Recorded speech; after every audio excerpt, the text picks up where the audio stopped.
네, 예, 저는 제3세션 사회를 맡은 강예종입니다. 네, 반갑습니다. 이른 아침부터 학회에 참여해 주신 발표자, 토론자, 또 청중 선생님들께 감사의 말씀을 드립니다. 어제 첫째 날은 5개국, 한국, 베트남, 미국, 중국, 필리핀의 여러 연구자님들께서 생태문학 연구를 통한 아시아 보편 가치의 발견과 연구 방법론을 제안해 주셨다면 오늘 오전 제3세션에서는 전근대 한국 문학에 집중한 발표들이 준비되어 있습니다. 먼저 영어권 연구 성과를 중심으로 전근대 한국 생태 문학의 좌표를 점검하고 그 이후 선생님들께서는 여러 한국 고전 텍스트를 생태 문학 자원으로 새롭게 읽어내는 시각과 방법론에 대해 논해 주실 예정입니다. 여러분들의 열띤 참여를 부탁드리고요. 지금 각 발표와 토론이 40분씩 시간이 할당되어 있기 때문에 발표를 이제 약 20분에서 25분 정도까지 해주시면 감사하겠습니다. 예, 그럼 첫 번째 발표로 전근대 한국의 생태 환경과 문학 연구사 검토와 논의, 영어권 저서를 중심으로 라는 제목으로 연세대 김유미 교수님께서 발표해 주시겠습니다. 예, 그럼 발표 시작하도록 하겠습니다. 안녕하십니까. 방금 소개받은 연세대학교에서 공부하고 있는 김유미입니다. 우선은 어제도 굉장히 많은 발표를 듣고 여러 가지 좋은 의견들하고 많이 주셔가지고 제가 이제 여러 가지로 많이 배울 수 있었습니다. 이제 이렇게 좋은 발표의 기회를 마련해 주신 열상고전문학회, 열상학회에 대해서 일단 감사의 말씀을 먼저 드리고 싶습니다. 어제 이제 활발한 발표가 있으면서 그 발표의 열기가 너무 뜨겁다 보니 이제 막 토론이 엄청나게 이제 많이 활성화된 경향이 있어서 저는 이제 최대한 시간을 이제 엄수하는 것을 이제 제 지상 과제로 삼고 한번 발표를 진행하도록 하겠습니다. 이제 정근대 한국의 이제 환경과 문학 연구 경향과 논의, 영어권 저서를 중심으로 합니다. 지금 보시고 있는 이 책은 그 하버드 대학 과학사 교수인 오레스케스와 캘리포니아 공대 과학기술사가인 에릭 코네이의 공저, 다가올 역사 서양 문명의 몰락이라는 책입니다. 이 책은 300년 후인 2393년에 서양 문명이 붕괴한 이후의 시대를 가상한 가상 역사책입니다. 제2중화인민공화국의 국적자로 설정된 화자가 환경 위기로 몰락한 세계의 역사를 되짚어서 기록한다는 구성인데요. 몰락의 원인으로서는 서구 문명, 특히 과학의 실증주의와 화석연료의 사용을 계속하는 신자유주의를 그 원인으로 내세웠습니다. 중국의 권위주의 정치 체제가 다스리는 미개 세계를 그려냈는데 그렇다고 해서 작가가 환경오염의 대책으로 강력한 중앙정부의 개입과 등장에 호의적인 시선을 보낸 것은 아니라고 여겨집니다. 작가가 그려낼 미래의 모습은 기후환경이 보내는 경고를 무시하고 기업의 이익만을 앞세워서 혼란스럽고 엇갈린 정보, 곧 이제 환경 위기는 허구다. 이제까지도 이렇게 온도 상승이라든지 기후 변화와 같은 것들은 인간이 만들어낸 것이 아니다. 라고는 이런 혼란스럽고 엇갈린 정보를 내세워서 대중에게는 합리적인 판단을 그리고 정치인에게는 적극적인 정책의 수립을 막는 상황이 초래한 일종의 디스토피아입니다. 개인의 자유를 중시하는 신자유주의를 이제 선호하는 국가는 결국 환경 문제에 대처할 힘이 없어서 강력한 중앙정부, 정부의 개입을 가져온다는 점은 어떤 점에선 이제 아이러니라고 볼 수 있는데요. 이 저서에서 중국은 디스토피아적 대안이지만 한편 다른 의미에서 중국은 긍정적인 대한 문명의 중심 지점에 서 있기도 했습니다. 이 작품이 다가올 역사 서양 문명의 몰락이 중국의 체제에서 환경 재앙에 대처할 유일한 대안을 찾았다는 점은 서양이 동양을 대한 문명으로 탐구한 종래의 관점을 상기시킵니다. 국내의 많은 연구가 환경 위기가 서구의 근대화의 산물임을 지적하고 탈서양 중심주의를 주장하며 긍정적인 대한 문명으로서 동양을 주목해왔습니다. 이제 사실 지역 연구로서 동아시아가 어떤 북미권에서 이제 주요 국가로 부상한 역사는 이제 상대적으로 길지 않습니다. 그렇지만 환경 위기라는 어떤 급진적인 가치관 전환이 모색되는 시대에서 동아시아는 이에 관련한 어떤 이제 물질적이며 정신적인 자원의 보고이자 특별한 주목의 대상이 되었습니다. 네, 1980년대부터 나온 여러 가지 책들이 아시아의 전통에 주목하면서 아시아적 가치를 이제 생태 위기에 대처할 어떤 해법으로 찾고자 하는 노력이 있었죠. 특히 2000년대 초반부터 영어권에서 동아시아를 주목한 생태환경 인문학 연구서는 제가 이제 최근에 검색한 결과 이제 30권 이상의 단독 저서가 출판된 만큼 인기를 끌고 있습니다. 그래서 이제 이번 연구가 2000년대부터 2020년 사이에 전근대 시기 한국의 환경과 문학을 다룬 영어권 저서와 연구를 중심으로 어떤 동향을 좀 보이는가 이제 이것을 살펴보고자 했습니다. 우선은 제가 이 논의에 들어가기 앞서서 이제 몇 가지 전제 이제 두 가지 정도를 말씀드리고 싶은데요. 이제 주석 3번하고 4번에 있는 내용인데 이제 이번 연구에서는 생태 이제 혹은 이제 생태주의라는 용어를 쓰는 걸 좀 최소화하고 대신에 환경 용어를 주로 선택합니다. 이제 정근대 작품은 이제 환경 문제가 오늘만큼 이렇게 중요한 사회 문제, 지구 전체의 뭐 운명이 달려 있다. 이제 이런 어떤 문제로 부상하기 이전에 사실 쓰인 작품이기 때문에 아주 엄밀한 의미에서는 문학 생태학적 담론 혹은 이념으로서 생태주의를 본격적으로 끌어내는 데는 상당한 신중을 기해야 된다고 이제 여겨집니다. 그래서 이제 저는 이제 생태를 연구하는데 궁극적인 목적은 두고 있지만 제 이번 연구는 어떤 이제 생태라는 어떤 이제 복잡한 저에게는 너무 복잡한 그런 개념보다는 환경에 대한 문제는 전근대나 지금이나 되게 중요하게 다루어졌고 인간과 환경 관계가 이제 항상 이게 조화로운 것이 아니라 대립, 기랑, 조화 등 다양한 관계성을 보여주기 때문에 환경 문제라는 것은 이제 정근대에서도 얼마든지 적용 가능할 수 있는 그런 어떤 개념이라고 생각합니다. 그래서 제가 그 생태 뭐 이런 단어보다는 이제 환경을 고찰하고 그리고 이제 그 결과를 통해서 이제 나중에 이제 생태인지 혹은 그렇지 않은지를 나중에 이제 한번 결론 지으려고 합니다. 또한 두 번째 전제는 이제 문학과 환경을 관련시키는 이론은 우리가 흔히 이제 생태 비평이라는 용어로 널리 쓰이고 있는데 저는 이제 여기에서도 이런 이제 비평이라는 용어 자체를 좀 최소화하려고 합니다. 이제 기존의 문학 비평이 실질적인 사회 문제와는 약간 좀 거리가 있고 어떤 작품의 내재적인 의미, 구조, 가치, 작가의 세계관이라는 일정한 이론에 치우친 경향이 있기 때문입니다. 하지만 이제 생태학이라는 자체가 학제적 연구, 결국 이제 현대 문제를 해결하기 위한 어떤 이제 그런 방식에서 출발한 학문이라고 봤을 때 조금 더 이제 넓게 이제 문학과 실제 자연과의 관계에 대한 연구라는 그런 정의대로 이제 그 조금 더 넓은 이제 의미에서 좀 쓰고자 합니다. 네, 이상의 이제 두 가지 전제를 가지고 이제 국내 환경연구사는 이제 많은 연구사 검토가 이루어졌습니다.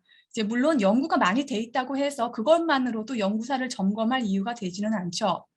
하지만 이제 제가 좀 관심 있게 본 것은 국제적으로는 생태 환경의 문제가 지역학, 문학계의 중요 관심사임에도 불구하고 현재 이에 관한 국내의 논의가 다소 정체되거나 오히려 쇠퇴되고 있는 현상에 주목합니다. 국내 연구는 이제 다음에서 보이는 것처럼 1980년대부터 본격적으로 시작되었고 이제 괄목할 만한 성과를 보여주었죠. 생태 비평의 이론을 소개한 개론서 외에도 단행본도 굉장히 많고요. 2002년에 시작한 문학과 환경학회를 필두로 한 학회지도 간행되었습니다. 정근대 시대도 예외가 아니라서 이제 뭐 이숙영 선생님의 책, 뭐 박희병 선생님의 책, 이제 이런 책들이 출간된 이후에 생태 환경에 대한 연구 성과는 다양한 주제를 아우르고 있습니다. 그러나 이제 기존 연구사 검토에서 이제 공통적으로 좀 지적한 것은 1990년대와 2000년도 초반에 이런 활발한 성과가 이제 2010년 이후에는 좀 활력을 상실한 듯한 게 보인다라는 이제 지적이었습니다. 이제 문학 연구 안에서는 자연에 대한 찬미 혹은 완상, 이제 뭐 모든 생명에 대한 존중, 이제 이런 같은 주제에 반복되는 경향이 지적되기도 했고요. 이제 환경 문제의 심각성을 내면화하고 이를 통해 개선을 위한 실천적 행동을 이끌어내는 어떤 그런 방향성을 모색해야 되지 않겠는가라는 지적도 보였습니다. 이제 이러한 모색의 방법으로 이제 이번 연구에서는 2000년대부터 2020년대까지 이제 활발해진 국제적 연구 동향을 살피고자 합니다. 이 연구사의 점검을 통해서 그동안 해당 주제에서 연구해서 습성화되고 안주했던 관점은 무엇인지, 또 약간 편협했던 시각이 있다면 그것이 무엇일지, 누락되거나 어떤 회피해온 주제가 있다면 그것이 무엇인지를 파악해서 이제 후속 연구에 일정한 자극과 시사점을 주고자 합니다. 물론 이것이 국내와 국외의 어느 한쪽 연구 방향이 옳다, 틀리다, 혹은 특정 이론을 도입했거나 실제 작품이 더 많아서 어느 쪽이 더 우월하다, 이런 것들을 증명하는 차별적 시선을 정당화하는 것이 목적이 아닙니다. 서로 다른 경제문화 조건에서 탄생한 각각의 방법론은 어떤 옳고 그름을 따질 수 없는 것입니다. 그러나 같은 현실을 어떤 방식으로 바라보았는가를 살피는 것은 양방향의 연구에 시사하는 바가 있습니다. 특히 근현대 시대보다 전근대 시대의 생태환경과 문학 연구에서 이런 이제 국내와 국외에 단절이 특히 두드러지기 때문에 이런 양방향의 연구 성과와 담론이 탄생한 배경을 존중하면서 한번 이제 기존의 국제적 인식의 틀을 점검하고자 합니다.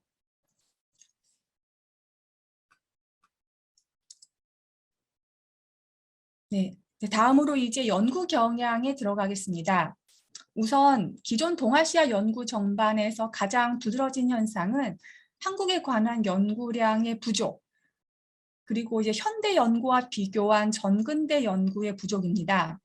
아래의 표일은 동아시아를 중점으로 다루는 영어권 저서에서 이제 서명, 그리고 중심 국가, 그 한국의 비중, 그리고 중심으로 다루고 있는 시대를 보여주는 표입니다.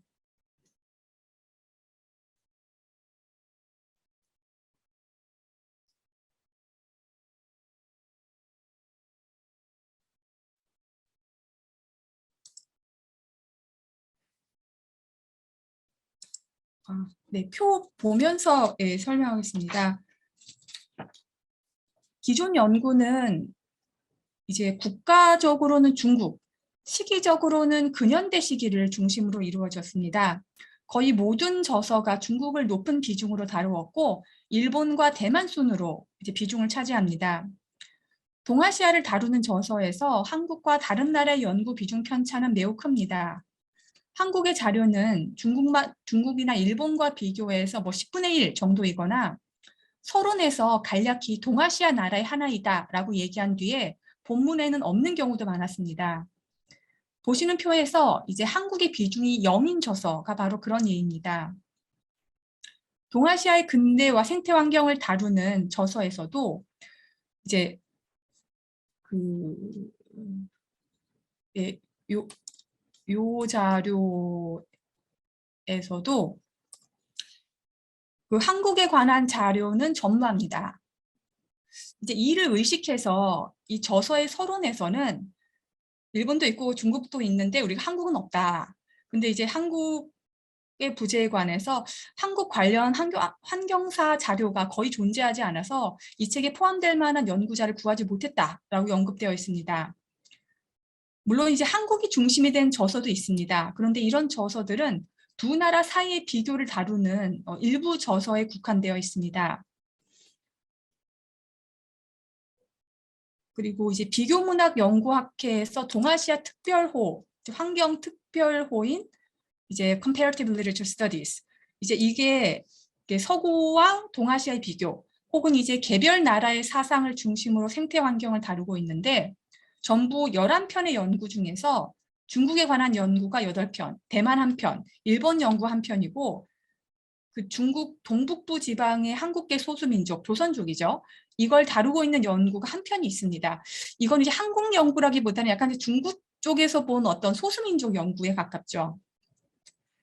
이제 비교적 좀 최근 저서인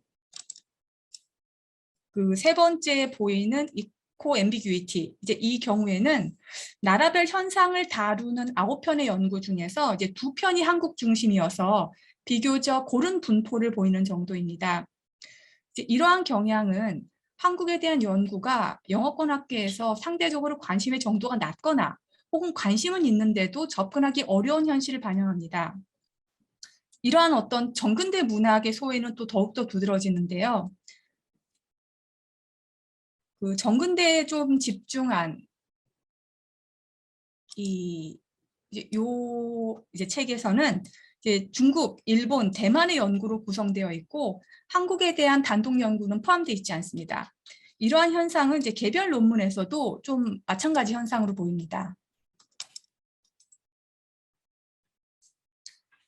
지금 보시는 이제 표 2는 제가 여러 가지 키워드를 넣어서 한 200편 정도의 동아시아 뭐 생태 문학, 환경과 문학 뭐 이런 키워드를 검색해서 한 200편 정도가 나오더라고요. 거기에서 부분적으로라도 한국의 정근대를 언급한 논문의 리스트입니다.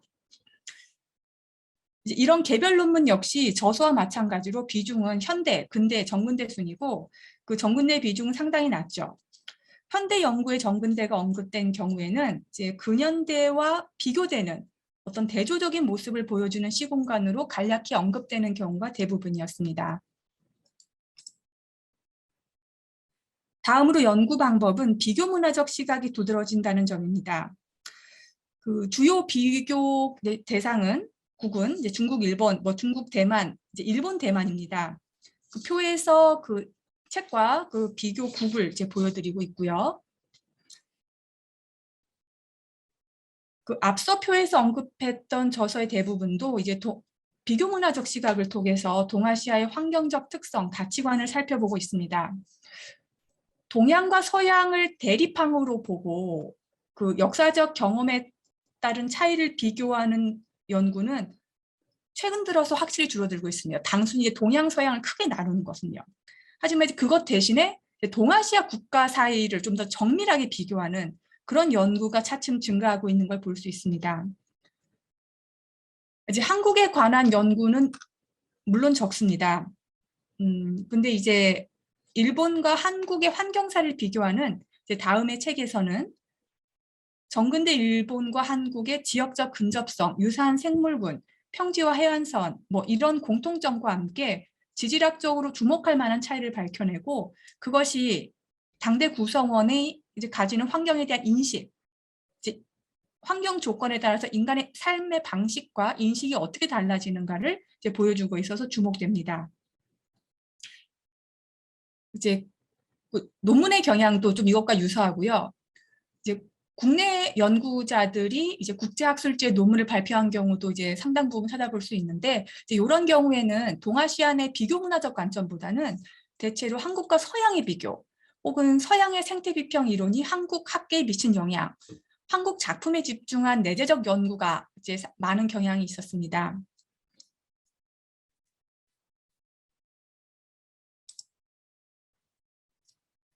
세 번째로 연구 대상은 시가 높은 비중을 차지한다는 걸 볼 수 있었습니다. 이는 정근대부터 현대 연구까지 굉장히 비슷한 양상을 보이고 있습니다. 시는 시가 이제 주로 산문보다 상대적으로 많이 사용되는 그런 현상은 현대 연구에서도 특히 두드러지는데요. 뭐 최승호, 세승자, 정현정, 김춘수 이제 등등 이제 50편에 넘는 어떤 시들이 생태적 시각에서 이제 관측되었습니다. 이것에 비해서 소설 작품은 한 6, 7작품 이제 이 정도로 상대적으로 좀 소수입니다. 이것은 중국 연구에서 그 시와 산문의 비중이 비슷하거나 소설이 조금 더 높은 비중을 차지하는 현상과는 다른 한국 연구의 일정한 장르 편중을 보여준다고 여겨집니다. 동아시아 정근대에 제가 여기 표로 내놓은 것 중에서 이 작품은 이제 권대훈 문인의 작품으로 이제 여겨졌는데 그 번역이 중간에 나와 있기는 하는데 제가 이제 원전의 제목이나 출처는 확인할 수가 없었습니다. 혹시 아시는 분이 있으면. 네. 그 번역 나와 있는 건 대충 보자면 하늘은 옛날처럼 푸른데 용맹한 남자들은 뭐 왔다 갔다 어디 있는 곳 뭐 이런 이제 내용 같은데 제가 원문이 무엇인지는 찾지 못했습니다. 동아시아 정근대 연구에서 문학은 역사 기록의 보완으로 중요하게 쓰여집니다. 이런 여러 가지 중국 작품을 통해서 이제 자연환경에 대한 중국인들의 두려움과 기대함을 논한 일련의 환경사 연구가 그런 예입니다. 특히 한국과 같이 정근대 자료가 충분하지 않다고 판단되는 국가의 자료에서 시는 한국인이 가지는 자연과의 관계 그리고 가치관을 살펴보는데 역사 기록의 보완, 그 이상의 자료로 활용된 것을 볼 수 있습니다. 구체적인 작품 이름을 밝히지 않아서 표현은 포함되지 않았지만 한국의 선시 작품을 참고했다고 밝힌 연구도 여러 편 있었고요. 연구에서는 황조가 동명왕편, 상대별곡 등의 문학 작품을 통해서 이제 전근대 한국 사회의 어떤 인간의 인식을 설명하고 중국, 일본 혹은 대만과 비교 대조합니다. 예를 들어 이제 황조가는 이제 꾀꼬리에서 인간의 고도를 뻗다는 점에서 자연물을 친근한 그 비유로 사용한 한국 문학의 예가 되고요. 상대별곡에서 나오는 부분은 그 인간이 자연에 변하지 않는 그 오래 지속되는 영구성을 찬미하는 문학적 태도를 알려주는 작품으로 소개되었습니다. 이규보의 작품은 상대적으로 인용이 좀 잦은 편입니다. 그리고 이제 번역이 좀 많이 되어 있기도 하고요. 슬견설 혹은 이제 이를 잡다를 들어서 그 인간과 비인간의 생명을 동일하게 여기는 생명 존중 의식의 이제 예로 이제 등장합니다. 그리고 게리 스나이더가 동양의 선불교 정신의 기초에서 이제 한국 불교의 선시를 논의하기도 했고요. 그 정근대 시작품은 대체로 해당 시기 한국인과 자연환경이 밀접하고 친근한 관계를 유지했음을 설명하는 예시로 사용되었습니다. 산문 작품을 연구한 경우도 있었는데요. 산문은 대체로 이제 소수의 연구에 확 집중되어 있어서 시 작품만큼 이제 다양한 연구 폭에서 쓰이지는 않았습니다. 또 최근의 연구에서는 전근대 한국의 자료를 통해서 환경 파괴의 근거를 찾기도 합니다.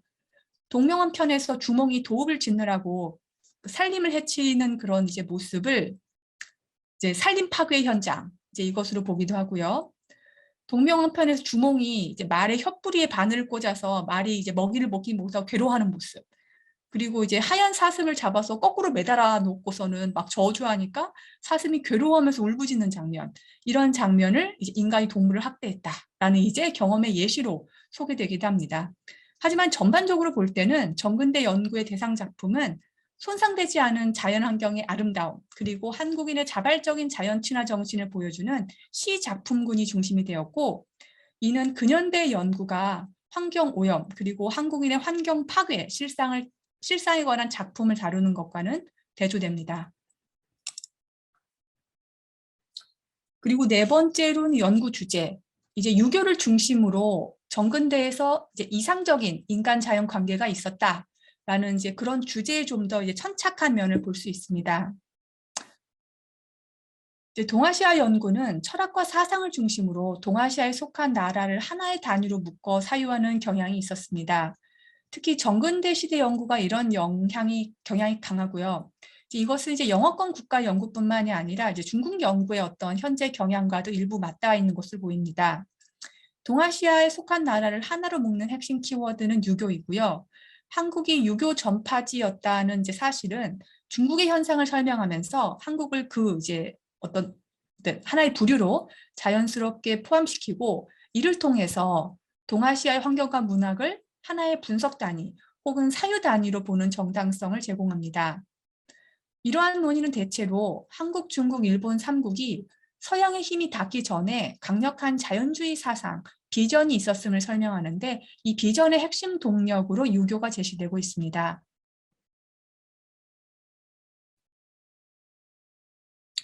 최근 연구에서도 이런 사상으로서의 유교가 환경의식에서 긍정적인 영향은 분명히 있었다라고 대체로 인정은 하지만 좀 유교권 국가들 사이에도 사회문화적 조건, 그러니까 유교를 언제 받아들였고 그것이 어떤 식으로 수용되었는가에 따라서 어떤 그 수용에서의 차이, 환경적 결과의 차이가 좀 있지 않았을까? 이런 부분을 전제하고 좀 조심스럽게 어떤 접근한다면 중국 연구에서는 이런 통합적 접근이 보다 이제 적극적으로 모색되는 듯합니다.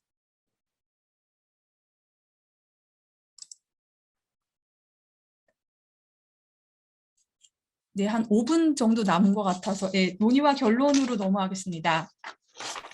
우선 이제 기존 연구에서 반가운 점은 그동안 극소수의 저서, 추정적 차원에 머물렀던 한국 작품이 적극적으로 도입되었다는 점입니다. 뭐 중국이나 일본에 있으니까 한국에도 이런 거 비슷한 거 있겠지 라는 어떤 그런 차원에 머물지 않고 실제 작품을 들었다는 점, 이것은 한국의 문학 세계를 좀 가시화시키는 효과가 있습니다. 한편 이제 시를 주로 사용하는 경향에는 좀 주의해야 될 점도 보이는데요. 이제 한시 장르가 이제 인간과 자연의 만남, 이제 공존을 추구한다는 설명은 물론 지엽적인 설명입니다. 하지만 이제까지 번역된 책에서 나온 양상을 보면 어느 정도는 일리 있는 관찰로 보입니다. 이러한 시 작품을 수용하는 것은 이제 한국의 전통적 인간-자연 관계를 이상화하는 데 영향을 끼치는 것으로 보입니다. 그러나 특정한 문학 장르 속에서 형상화된 인간-자연 관계가 당대 사회 현실의 인간-자연 관계 전부를 설명한다고 보기는 어렵습니다. 따라서 후속 연구는 작품의 성격이 반드시 예술적이거나 혹은 시적이지는 않아도 이제 이런 현실과 이상세계의 거리를 메꿀 수 있는 문학 장르의 수용이 필요할 것으로 보입니다. 특히 현실 감각과 의론이 드러나는 장르 혹은 실기류가 주목되는데 이제 이러한 기록은 사상을 실제 정치와 백성의 삶에 적용하는 과정에서 생기는 현실 정치의 고민과 갈등을 담고 있습니다. 즉, 정근대 사회의 지식과 기술적 범위 안에서 인간이 불편이나 피해를 없앨 수 있어도 어느 정도까지 자연환경을 위해서 불편을 감수하고자 했는지, 이러한 의식이 국가 차원이나 사회 실천의 방법으로 구체화되었는지 아니면 개인이나 주체의 도덕 실천에 머물렀는지에 대한 실마리를 제공할 수 있을 것입니다. 한편 기존 연구에서 특정 장르에 집중하게 된 이유는 연구자들이 영어나 일어로 번역된 2차 자료에 주로 의존하기 때문이며 또 참고할 수 있는 기존 번역서의 양이 적은 것을 꼽을 수 있습니다. 대표적인 이제 2차 자료는 이런 책들이 있고요. 이제 현대 연구에서는 이제 번역이 확인되지 않은 작품들도 연구 대상으로 많이 들어가고 있습니다. 특히 2010년대 이후에 한국 현대문의 유행, 그리고 국제적 출판 행사의 개최, 참여를 통한 접근성의 증가가 이에 기여한 것으로 보여집니다. 이제 본고에서 검토한 자료에서 나오는 정근대 작품도 어디서 나왔는가? 라고 따져보니 1990년대에서 한 2000년대 사이에 출판된 영어 선집에서 다수 나온 만큼 2차 번역서의 출판은 후속 연구의 양과 질을 보장하는 데 굉장히 중요한 요소라고 생각합니다. 지금 이 다양한 장르가 번역이 완료되거나 진행되고 있어서 후속 연구에서 산문의 적극적인 도입을 기대해 볼 수 있습니다. 소외되는 주제와 공간의 탐구입니다. 정근대는 근현대에 비해서 환경 파괴 정도는 낮지만 환경에 대한 갈등이 없었던 것은 아닙니다. 그렇지만 화전의 개발, 벌목, 동물에 대한 폭력 이런 것들을 용인하거나 경시하는 굉장히 상당히 많은 자료들이 있는데 이런 자료들을 좀 소외시킨 경향이 없지 않습니다. 또 한 사람의 시에서도, 한 사람의 그 작품에서도 여기서는 이제 자연의 아름다움, 막 이런 것, 생명의 소중함, 이런 것들을 논하기도 하는데, 또 정치인으로서 이제 활동했을 때는 이제 뭐 인간에게 해가 된 동물은 막 싸그리 죽여야 된다, 막 이런 이제 글들도 많이 보입니다. 이런 이제 어떻게 보면 이게 부딪히는 이런 가치관들을 이제 어떻게 해석해야 될 것인가, 이제 이런 점들을 좀 자료를 통해서 살펴봐야 되지 않을까 생각합니다. 그 현실 정치에서 실제 자연물이 다루어지는 방식을 외면하고 특정 주제에 부합하는 자료를 중심으로 생태의식을 끌어내는 것은 일정한 한계에 부딪힐 수 있다고 생각됩니다. 한편 기존 연구는 인공적이지 않은 자연환경만을 다루는 경향이 보입니다. 이제 특히 이제 도시는 인구 집중, 물의 오염, 뭐 벌목, 농경지 개발에 관한 환경에 관한 다양한 갈등과 논의가 펼쳐지는 공간입니다. 바로 이런 것이 야생 자연과는 다른 전근대의 실상을 드러내 줄 것이라고 보이기 때문에 도시 환경 공간에 대한 연구가 필요해 보입니다.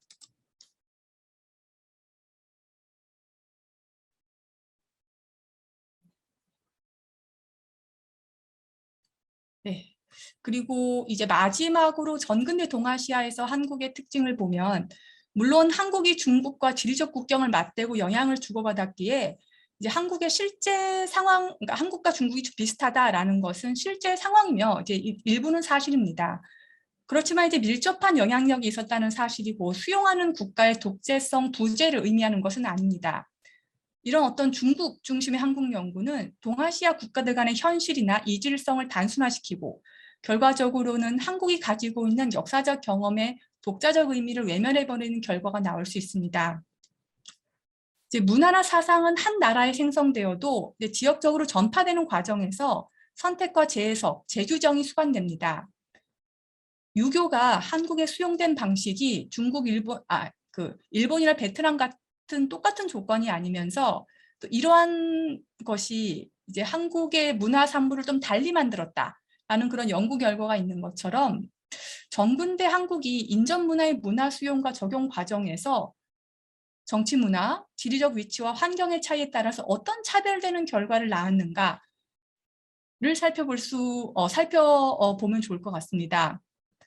이제 이런 여러 가지 점들을 제가 이제 얘기했지만 사실 이제 이런 점들은 국외 한국학 연구 혹은 국외 동아시아 연구 문제와 관련되어 있습니다. 하지만 이건 이제 별도의 논의가 필요한 부분으로 다루지 못했고요. 또 이제 제가 이제 수집할 수 있는 능력의 한계 때문에 여기에서 포함시키지 못한 저산한 논문이 다수 있을 거지만 그냥 이제 기초 연구에서 의미를 두면서 후속 연구에서 이제 계속하도록 하겠습니다. 이제 발표 이상으로 마치겠습니다. 감사합니다. 예, 김유미 선생님 발표 감사드립니다. 영어권의 방대한 연구 성과 정리를 바탕으로 그 경향성을 제시해 주셨고, 또 비교문학적 시각에서 전근대 한국 문학 성과가 상대적으로 부족한 점을 지적해 주셨고, 특히 전근대 텍스트의 특수성을 고려한 연구 필요성, 또 후속 연구 과제 등에 대해서 말씀해 주셨습니다. 예, 이 발표에 대해서 이화여대 구선정 교수님께서 토론을 해주시겠습니다. 네, 안녕하세요. 이화여대에서 공부하고 있는 구선정입니다. 이제 질의문을 화면 공유해서 발표하도록 하겠습니다.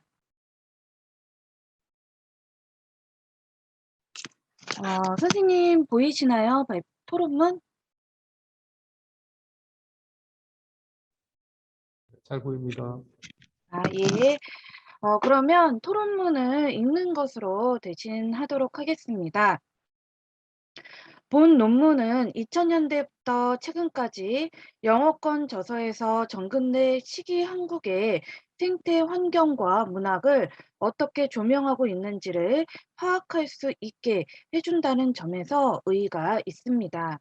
특히 한국의 생태문학 연구가 상대적으로 다른 동양권에 비해 낮은 가운데 최근에 동양권 안에서도 독자성을 인정받으며 또 이러한 연구가 활발하게 진행되고 있다는 것을 또 이제 논문을 통해 알 수 있어서 이런 분야에 대한 어떤 연구의 필요성을 또 절실하게 느끼게 해주는 논문이기도 했습니다.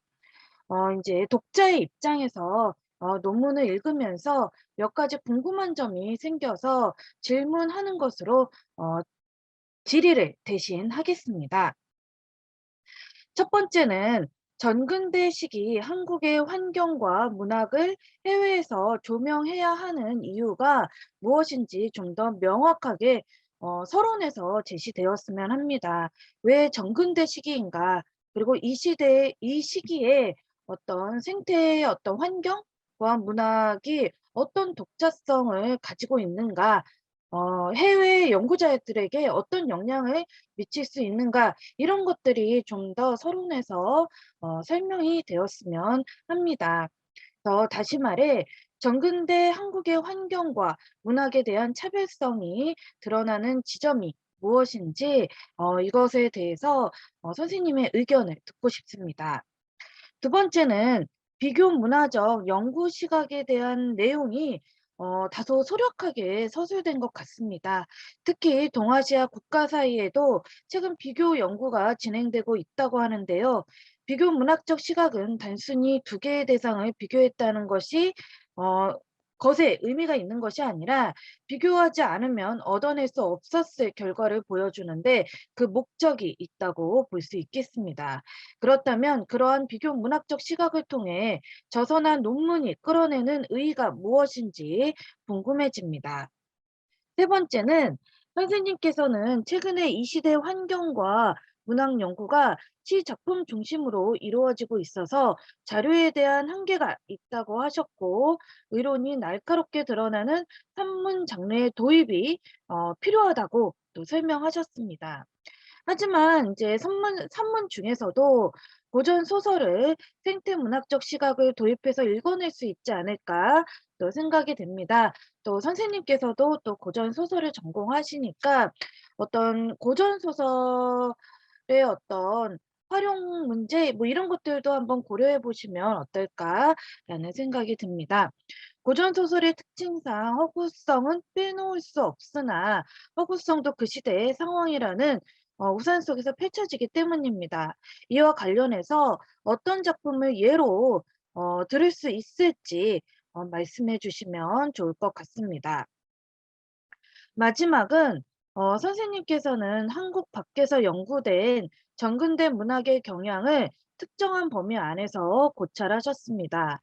이 장에서는 한국에 어떤 작품이 쓰였는지를 표로 보여주셨는데 작품도 중요하겠지만 한국의 생태 문학 혹은 생태 비평은 국내에도 많은 기존 연구가 진행되었으며 진행 중에 있습니다.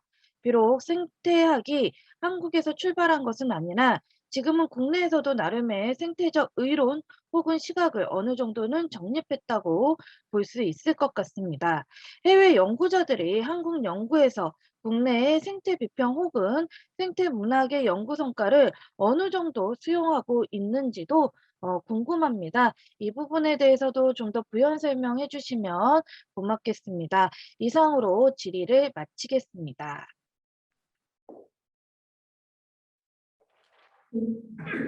죄송합니다. 구선정 교수님 수업 감사드립니다. 그러면 이제 이에 대한 김유미 교수님의 답변을 곧바로 이어서 청해 듣겠습니다. 예, 일단 발표문을 좀 너무 늦게 보냈는데 꼼꼼하게 읽어주시고 여러 가지로 질의해주신 구성전 선생님의 토론에 이제 진심으로 감사드립니다. 그리고 제가 이게 여러 가지 자료 속에서 막 헤매서 이제 논리적으로 이게 딱딱 구성이 맞지 않는 부분도 많이 있었는데 이제 그런 부분도 짚어주셔서 그 추후 논문 정리하는 데 많은 도움이 될 것 같습니다. 우선 첫 번째로 이제 왜 정근대 문학 꼭 해외에서 이제 연구해야 되는가? 예, 뭐 제가 뭐라고 그 연구를 하라고 얘기하겠습니까? 예, 하려면 제가 해야겠죠.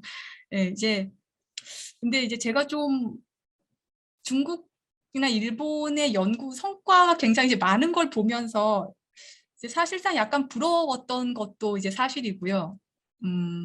그리고 조금 더 우려되는 현상은 이제 한국에 관한 상황이 중국이나 일본을 연구하면서 일단 이제 어떤 하나의 카테고리로 그냥 묶여서 한국도 비슷하겠지라는 어떤 추정적인 근거로 이렇게 들어가는 경우가 되게 많았는데, 이런 추정이 이제 시간이 반복되면서 이제 구체적으로 한국에 대한 논의가 없으면 이러한 어떤 추정들이 증가하고, 그럼 추정들이 강화돼서 사실로 인지되는 경향이 좀 있다고 보기 때문입니다. 그래서 이제 초반에는 아마 그럴 것이야 라고 했지만 나중에는 한국도 이렇다 라고 어떤 결론 지을 수 있는 어떤 일반화 현상을 생기는 게 좀 경계가 되어서, 그리고 또 그것은 실제 한국의 현실과 또 멀어지게 되고요.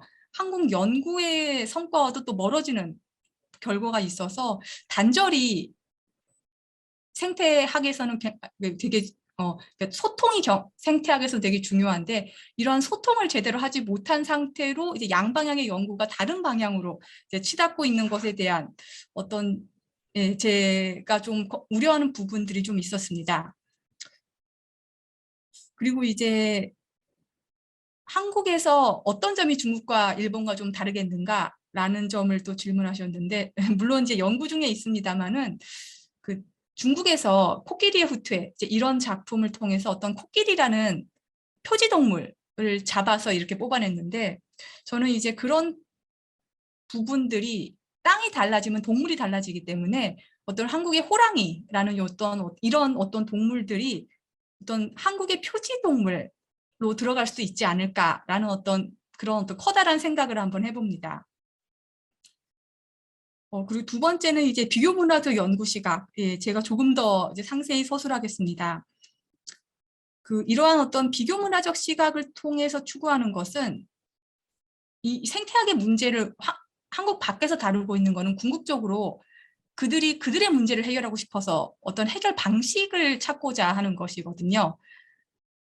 그래서 이제 서구가 닥친 그런 문제에 적용할 만한 어떤 답이 있는가? 조금 더 여러 나라를 비교해 가면서 넓은 의미의 해결책이 있는 것인가? 이런 것들을 좀 찾으려는 의도가 좀 보이고요. 또 그런 것들을 통해서 동아시아가 무엇인가라는 이제 그들의 궁금증을 답하는 방법인 것도 같습니다. 세 번째는 그 고전 소설과 생태 문학의 연결인데요.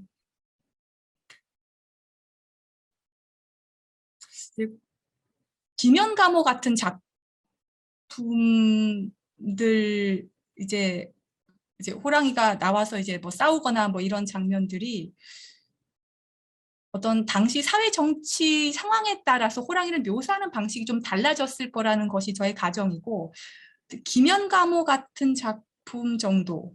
근데 이제 고소설에서 부딪히는 좀 점은 시대 추정, 그러니까 그게 대체 이제 언제 만들어졌는지가 확실한 작품이 아주 많지는 않아서 이제 시대상을 연구하고 작품하고 결부를 시켜야 되는데, 그게 약간 좀 힘들다고 할까요? 저한테는 좀 어렵다고 할까요?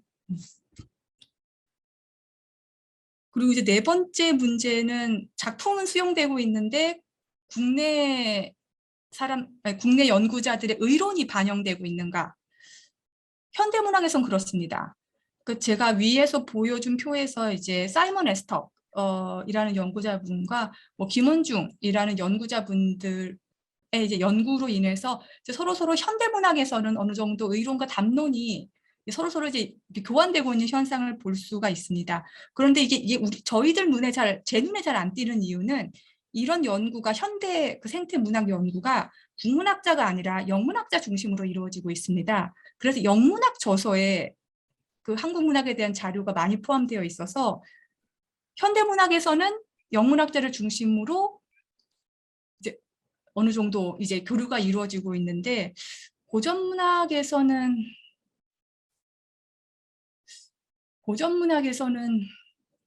사실 작품 말고 의론이 국내 의론이 들어간 경우는 제가 기억하기로는 많이 예, 없었던 것 같습니다. 예, 제가 막 두서없이 대답을 했는데 대답이 되셨을지 모르겠습니다. 네, 그러면 김유미 교수님의 이 답변에 대해서 또 구선정 교수님께서 의견이 있으시면 말씀해 주시면 감사하겠습니다. 예, 없습니다. 예, 그러면 두분 발표자 수험자 선생님들 여기 발표 감사드리고요. 처음 우리 선생님께서 지지하시는 이해를 보겠습니다. 먼저 손을 드시는 원영의 학생입니다. 예, 말씀해 주시면 감사하겠습니다. 예, 김용 선생님 발표 아주 재밌게 잘 들었습니다. 이렇게 한 번씩 리뷰하는 게 굉장히 중요하고 또 동향하는데 도움되는 것 같아서 재밌었고요. 아까 이제 구선정 선생님께서도 말씀하셨지만 그 해외에서 한국의 연구를 어떻게 보는지가 조금씩 저희가 이제 관심이 가요. 그래서 미국 대학의 한국의 책이 어떻게 아마 조금씩 이제 들어가는 것 같은데. 논문들도 해외 연구자들이 볼 수 있는지, 그래서 영어로 써야지 되는 거지 아니면 한국 논문을 써도 그러니까 제목이나 그러니까 영문 초록이 있어서 그렇게 검토할 수 있는지 그런 것들이 좀 궁금합니다. 우리들도 사실 연구하는데 영어로 써야지 그 사람들이 아는 것만은 아닐 텐데 그런 건 어떻게 말할 수 있을까요? 그 영어를 사용하지 않고도 영어권 저서의 어떤 검색이나 어떤 동향에 대해서 그 반드시 어떤 영어로 쓰여져야 영어권 저서로 뭐 묶이지는 않고요. 제가 이제 제가 그 표 중에 넣은 책 중에서 이스트 에이시안 이코 크리티시즘이라는 이 책이 있는데 이 책은 원래 한국어로 쓰여진 논문을 영어로 묶는 그러니까 그 책을 만드는 과정에서 영어로 이제 번역한 이제 그런 작품입니다. 그래서 예, 뭐 영어로 써야만 되는 것이 아니라 점점 더 조금 더 많이 현대 문학을 물론 중심으로 하지만 이런 작품들이 이제 필요하다고 판단돼서 번역돼서 책으로 만들어지고 있는 현상들은 분명히 발견되고 있습니다. 네. 그리고 검색은 제가 잘 한국어로 된 논문을 그 사람들이 영문 초록이나 한국어 영어 제목으로 된 것을 검색해서 보는 경우도 생기나요? 네네. 예. 그 워낙에 요즘은 데이터베이스가 잘 돼 있어서 그 영문 초록에 있는 경우를 이제 보면서 그걸 통해서 현대 문학의 경우에는 그런 경우도 좀 있었습니다. 네, 고맙습니다.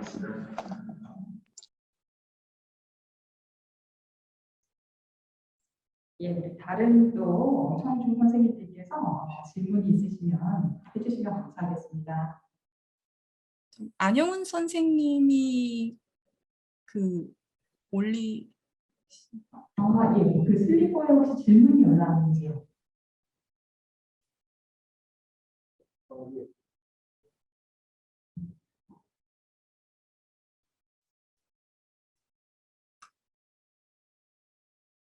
네, 제가 이제 안영훈 선생님 그 질문해 주신 것 보면서 뭐 간단히 예, 말씀드리자면 이거 이제 동물을 많이 다룬 작품이 선택된 이유, 이거 이제 어저께 그 외국 선교사들의 그 영어 번역을 다룬 그 논문에서도 그 나온 그 질문인데 나왔던 그런 논의와 좀 연결이 되는데 동물을 다룬 작품이 생태 환경에서 굉장히 큰 부분, 애니멀 스터디스라고 큰 부분을 차지하고 있고 특히 이제 인간과 이익을 다투는 그 동물 있잖아요. 거주지, 호랑이, 뭐 늑대, 뭐 이런 것처럼 그러니까 귀여운 막 토끼, 사슴 뭐 이런 동물이 아니라 인간하고 굉장히 밀접하게 영향 관계를 내가 가지면 너가 뺏고 너가 뺏으면 내가 가진다라는 이런 어떤 이익을 다투는 그런 과정들이 한국 밖에서 혹은 동아시아 밖에서 인상적으로 보이는 것 같습니다. 바로 거기 그런 갈등들의 요소가 동양과 서양이 어떻게 다른가 혹은 동아시아에서 어떻게 다른가라는 이런 지점들을 잘 보여줄 수 있는 부분으로 파악된다고 생각합니다. 말씀하시는 거예요? 네, 그리고 이민규 선생님 과거도 감사드립니다. 제가 찾아보고 논문에 넣도록 하겠습니다.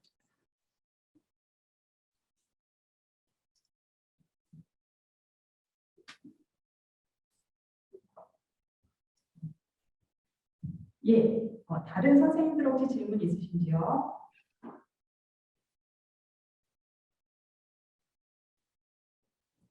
예, 그럼 이것으로 첫 번째 발표와 토론을 마치도록 하겠습니다.